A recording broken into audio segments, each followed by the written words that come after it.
inta waxaan uga gudbayaa dugsiga sare. dugsiga sare waa meesha ugu muhiimsan waxbarasho xataa jaamacadda ka muhiimsan. dugsiga sare waa meesha la rabo in lagu soo diyaariyo arday jaamacad geli doona isagoo markaasi aqoon buuxda u leh facultyga uu baran doono iyo waxa uu rabay inuu noqdo future-kiisa. dugsiga sare maaha marxaladii ardayga discipline-ka iyo akhlaaqiyadkiisa la kobcinayay balse waa marxaladii ardayga maskaxdiisa la kobcinayay. maadooyinka ama culumta ay habboon tahay in dugsiga sare lagu bartaa waa inay noqdaan kuwa holistic ah ama balanced education yacni culum dhammaystiran oo isku dheelitiran. Number 2, maadooyinkii primary schoolka qaarkood way nala socon doonaan sida xisaabaadka, luqadaha, labiska wanaagsan, sportska, tarbiyadda iyo akhlaaqiyaadka, dress code-ka and so on.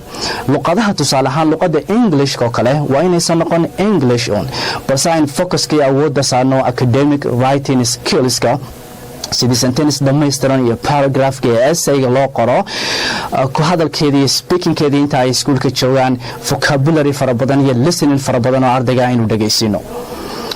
Number 3, inaynu sidoo kale badno ardayda dugsiyada sare social iyo science ku doonaba ha ahaadee inaynu badno basic computer application skillska isticmaalka computerka sida computerka wax lagu qoro iyo xataa barashada qaybaha computerka uu ka kooban yahay.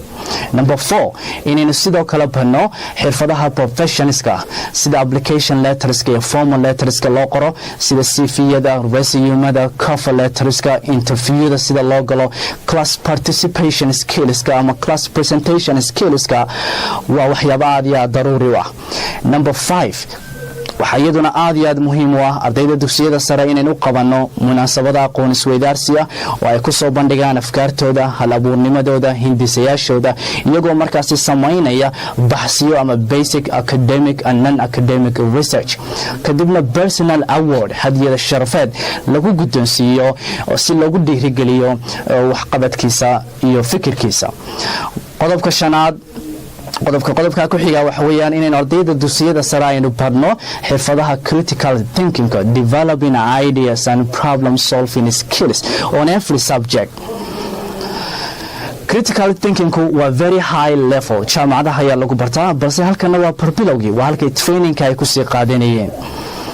waxaa sidoo kale iyaduna aad iyo aad muhiim u ah in ardayda dugsiyada sare aynu barno qaabkeeba wax loo bartaa, maadooyinkeebaa la xifdiyaa, maadooyinkeebaa la fahmaa, maadooyinkeebaa critical thinking iyo brainstorming iyo analyzing u baahan. waxaad arkaysaa ardaydeennii Soomaaliyeed oo raba inuu maado kasta xifdiyo dhakada ka qabto. waxaa iyaduna aad iyo aad muhiim u ah inaynu yarayno macalinkan 90kaba keliga hadlaya classka. dugsiga sare marka la joogo cilmigu waa teaching, marka jaamacadaha la joogana waa lecturing.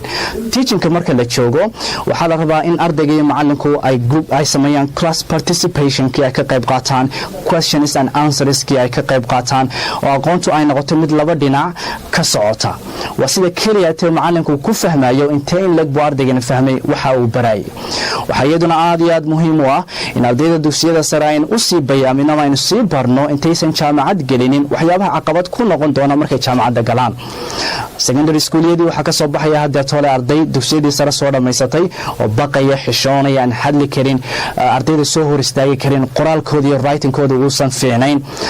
dee macallimiinta jaamacaduhu gaabka iyo foundationka iyo waxyaabaha necessary-ga bay inta badan waqtiga ku lumiyaan mise culumtii jaamacadda loo yimid in ardayda la baro ayaa waqtiga ugu badan lagu lumiya. waa su-aal ilaa hadda taagan.